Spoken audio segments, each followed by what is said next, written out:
everyone, welcome to United Technologies presents Transforming Cities, Transforming India in partnership with CNBC TV 18 and moneycontrol.com. I'm Nantara Rai. On this series, we'll look at urbanization in India and some of the issues and opportunities that it faces. Through this 10-part series, we'll look at some of the key areas that India needs to focus on to bring about sustainable and successful urbanization, from better transport to renewable energy, water and waste management to safety and security, and from sustainable buildings to sustainability through CSR.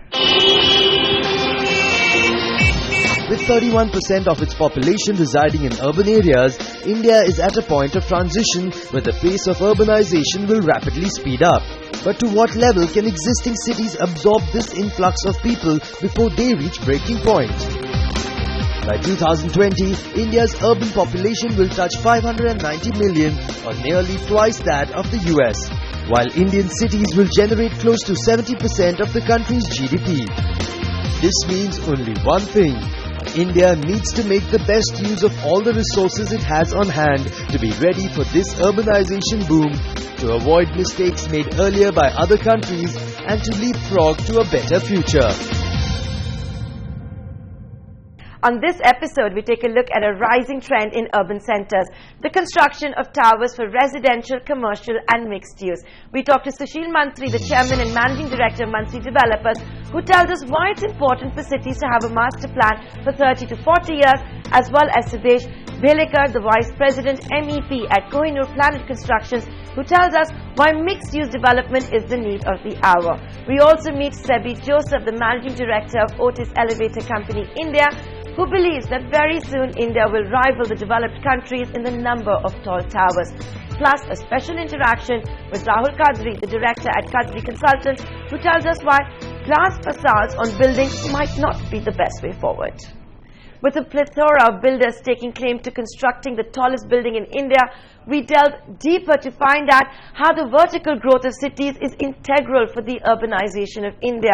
We meet the chairman and managing director of Bangalore-based Mantri Developers, Sushil Mantri, who shares his thoughts on some of the challenges for the urbanization of India. First, we cannot stop this urbanization. Second, now better to handle the problem. Because if you see, take an example of BDA in Bangalore. They have acquired a lot of lands. They made a cake cutting, and they sold each piece of the land as a single plot. About in 1 acre you can achieve about 15 plots. But that has spoiled a lot of land area of the Bangalore, because land is a very scarce commodity, and if we just lose the land like this underutilization, it can impact quite a lot for the urban India. Now in Bangalore, average employee has to travel 15 to 20 kilometers on an everyday basis. This could have been avoided if the Bangalore development would have been a vertical development. So I think in this kind of scenario, other than vertical growth, there is no other alternative. Even though India is the 7th largest country by area, land in urban centers is lesser than those in developed countries, and so optimum utilization of every square meter of land is critical. See, it is scientifically has been proven that compared to the horizontal infrastructure, because civic infrastructure, vertical infrastructure costs almost 60% cheaper. So doing the vertical infrastructure is much cheaper and easily possible, because only it has to be maintained well. Now in vertical, the same land can be utilized in a more optimum way. For a 1 acre property, I think if we take the BDA layouts, about 15 sites are made. But in the same 1 acre, about 100 apartments can be constructed. That means we can achieve a 6 times higher density in the same 1 acre of land. And if you multiply this with 100 acre or 1000 acre, you can realize that it's a huge land can be optimized. Established in 1999, Mantri Developers has incorporated the vertical growth idea in their projects, an example of which can be seen in their decade-old construction, Mantri Otis, situated in Shivaji Nagar in Bengaluru. Mantri Altius is a first luxury villa in the sky concept which we try to develop. It's almost about 10-year-old now, and that concept has been well accepted, and now many developers all over the India has tried that concept very successfully. See, in villa you get your own privacy, own independence and lot of other advantages. But at the same time you don't get many advantages, like it's a ground floor. Then lot of facilities cannot be provided like swimming pool and other things. Then ground level construction land price is very high. Affordability becomes an issue. At a ground floor you don't get a good view. All these areas we have taken care because we have put each villa on the sky and each floor one apartment is there with 360 degree. So they can have all the good view of the nearby Cubbon Park and other areas. Safety, security, good features are available. Swimming pool, clubhouse, good facilities are there. And because all people are living together, it's like a community living, the maintenance cost comes down drastically low. With his over 15 years of experience in the realty space, Sushil Mantri feels that smart cities are definitely going to be the way forward for the country, but proper planning is vital. The smart cities will be more efficient, it will be more livable, and it will have a much better utilization of power, water and sanitation. So I definitely recommend smart cities is going to be the way forward. I think the city need to go with a master plan. Because today what happened, like many locations, cities growth is taking place in a haphazard way. If the city makes a master plan, and that master plan should not be for 10 years, it should be for 30 or 40 years, so that they give a good scope of the future growth. Today in Bangalore we do the 10-year master plan, and the city growth is so fast. I think in 5-6 years that master plan get occupied, and then the entire purpose get defeated, and new master plan creation process take 2 to 3 years time. So I personally feel if government spend more time and do a master plan for 30-40 years, then there will be enough growth opportunity and systematic planned growth will take place. On that note, it's time for a short break. On the other side, we meet Sudesh Belekar, the Vice President, MEP at Kohinoor Planet Constructions, who talks to us how real estate trends are changing in urban India. Stay tuned.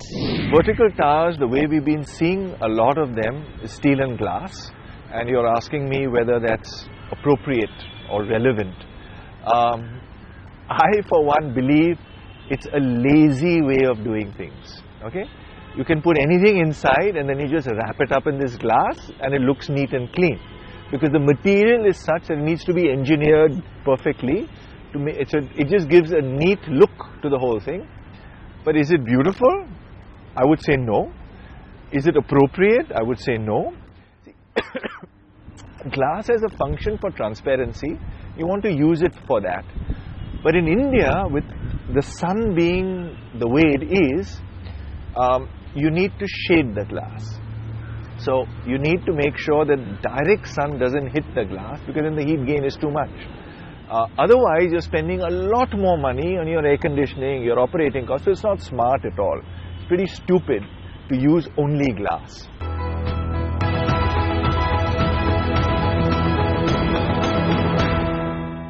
Welcome back to United Technologies presents Transforming Cities, Transforming India. As India rapidly urbanizes, it's important to not just go tall, but also to have mixed-use developments. A good example of this is the Kohinoor Square project that's coming up in central Mumbai in Shivaji Park. We meet Sudesh Belekar, the Vice President for Mechanical, Electrical, Plumbing, Firefighting and Control Systems for Building at Kohinoor Planet Constructions, to talk about vertical growth and mixed-use development. Being Mumbai, the land is very scarce, and to have more homes, and which is there, it's only opportunity to go taller, which is a tall and vertical cities, what we call it actually. Considering the number of the population in Mumbai, we need to have such kind of a vertical tall buildings which can cater for more number of tenants, which is there. For example, Kohinoor Square, which is there, it is spread across 5 acres of land, but it is almost like a 2.6 million square feet per construction in a smaller space which is there, So that's the only solution for it, to see that the more number of homes can be, accommodated. It needs to be seen that first it should be earthquake proof, which is being a taller structures which are there. It should be pleasant to the people around which are there. So architecturally it should be soothing to the people who looks over and above that. And it should be energy efficient, because really that is the major concern, because that's the energy starvation in Maharashtra and all around India. As India develops, the needs and aspirations of its citizens also evolve. Real estate developers are making a note of this change and are altering their constructions accordingly. now the latest trend is the mixed use development which is there, so that takes care of the people that they can walk through the offices. We can have a commercial, we can have a residential, we can have a retail outlet which is there, which can be housed into a one mixed complex, which is similar happening in the Kohinoor Square which is there, so plus the parking system, that is a basic problem and the necessity of Mumbai. If that can taken care of, I think that is one of the latest trend which is happening, and all the developers, if you see, they are building those parking system which can house maximum cars, so people don't have to park those cars on the roads. We came up with an idea that why not have a vertical parking, and we have the highest 13-story parking in India, which is, and plus over and above that, the parking system management which is there, which is we are talking about less than 5 seconds per car, which can be come inside the compound, and the fastest system which can, because of the under vehicle scanner systems, the security systems, people don't have to stop for checking of the cars. So those kind of a system which really helps into the fastest traffic flow which is there, and that will be really a boon to the Dadar area and for Kohinoor Square, because there will be no congestion outside the roads which are there. Comprising of two towers of 203 meters and 142 meters respectively, Kohinoor Square was one of the first skyscrapers in India to get a LEED Gold rating with an energy-efficient glass facade and systems in place. With the Smart Cities initiative of the Indian government gathering steam, what's Mr. Bhelekar's outlook for the way ahead? By 2020, that's the vision of even the Maharashtra government which is there.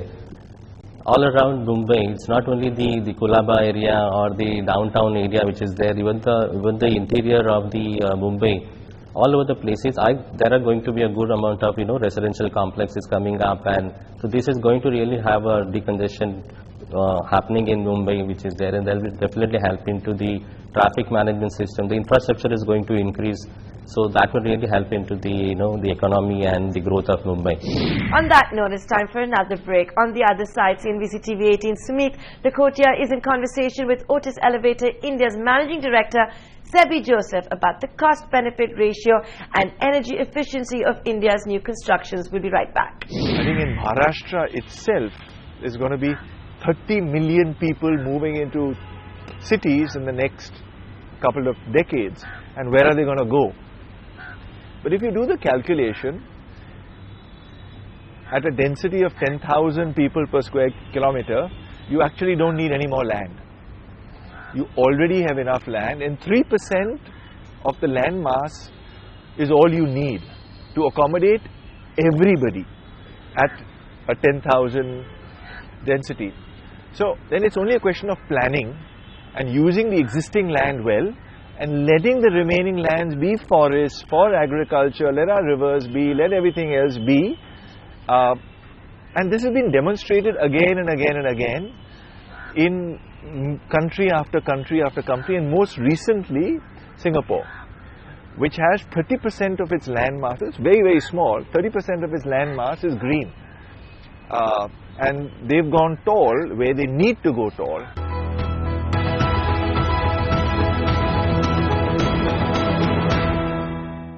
Welcome back to United Technologies presents Transforming Cities, Transforming India. On this episode, we're talking about the need for constructions in Indian urban centers to grow vertically as opposed to growing horizontally. To shed some more light on this topic, CNBC TV 18 Sumit Lakotia is in conversation with Otis Elevator India's Managing Director Sebi Joseph. I want to start off by talking to you about urbanization in India specifically. So we've seen towers come up, so we've seen vertical cities where within that city on the ground floor you've got parking, few levels, then you've got a pool, a gym, and then houses up there. Is this a trend that you see that will keep growing on the way ahead in India? All of us are looking for opportunities to grow in life. Cities offer the best opportunities for fulfilling people's aspirations. And there is a constraint for cities to grow horizontally. So tall structures or vertical cities necessitated the need for catering to the housing needs and other needs. So tall structure has become a order of the day outside India, and slowly it is catching up in India. Vertical towers, people always say, are maybe more expensive. There's more air conditioning, more light. Is that the true case? Is that what's happening in these tall towers? With regard to expense, if you construct a sustainable building, the expense part will be less compared to horizontal development. So the challenge is to have a sustainable development wherein architecture integrates with the building systems, say mechanical, plumbing, heating, cooling, vertical transportation system, cladding systems. So a sustainable design is what is required for making an energy efficient and cost efficient tall structure, where the cost per inhabitant will be much less than in a horizontal development. As India is looking to grow, so the government has put out this ambitious plan of 100 smart cities. Do you think that there will be a way ahead where we'll have a lot of technology playing a key part in these newer cities, urban townships, all of these places? Smart city is a very good concept.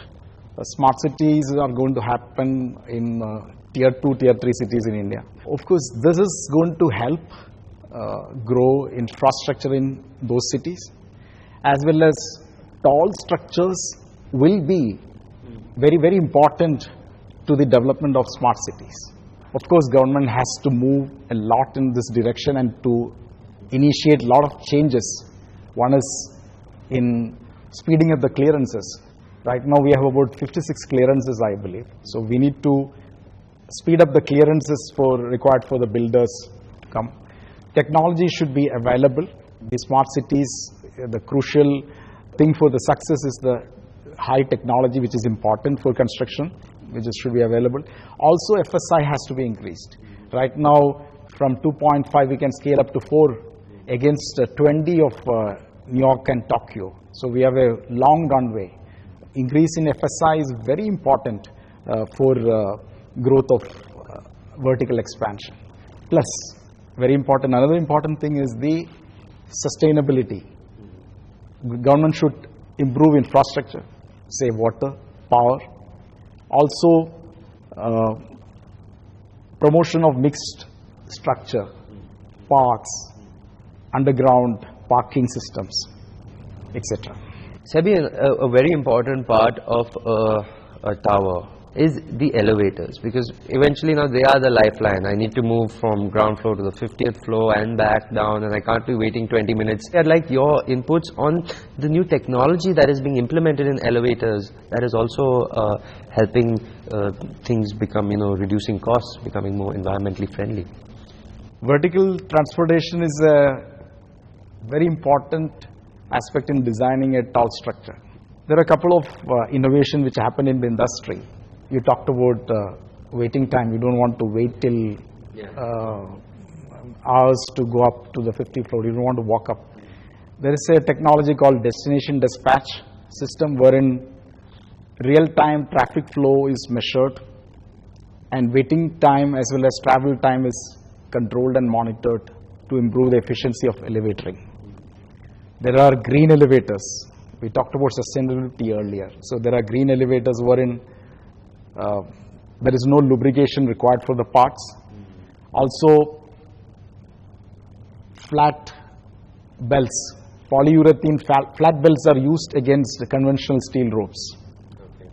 Pulse system are used to detect early signals of breakdowns, and regeneration of power, which helps save 75% of the cost. What is the way ahead for this, for the nation? Do you see that one day we will be living in the same tower, working in the same way, going in just maybe in the second tower of the same compound, go for a movie there, go for a dinner there? Do you think that it will happen soon? I think it will happen. Right now, New York has the largest number of tall buildings in the world, followed by Shanghai, Tokyo, Hong Kong, Chicago. Very soon, in the next 20 years, it will happen in India.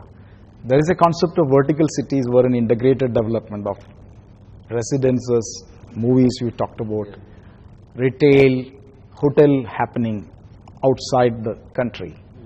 This trend is going to happen. And very soon, this is going to be very common. A lot of people are going to live in tall structures. As the nation evolves, the use of ICT in smart cities will play a key role for ideal urban planning, and with limited land resources available, the best direction for buildings to grow in is up. That's all that we have for you on this episode. Join us next time as we take a look at fire safety and electronic security in urban India. From the entire team, many thanks for watching. Getting vertical growth right requires us to build tall buildings which are mixed use, most importantly. Secondly, we have to take care of what is happening at the ground level, or the ground and the first level below. And thirdly, use it where it's needed and not everywhere. You have to have clusters. You have to have a density, so you have to have a whole zone which is very tall. If you have one tall building here, another tall building, it's not going to create that buzz. So you have to designate FSI 6. This 100-meter area is FSI 6. But then after that, it has to drop. Otherwise, this won't be important enough. So that distinction has to be made.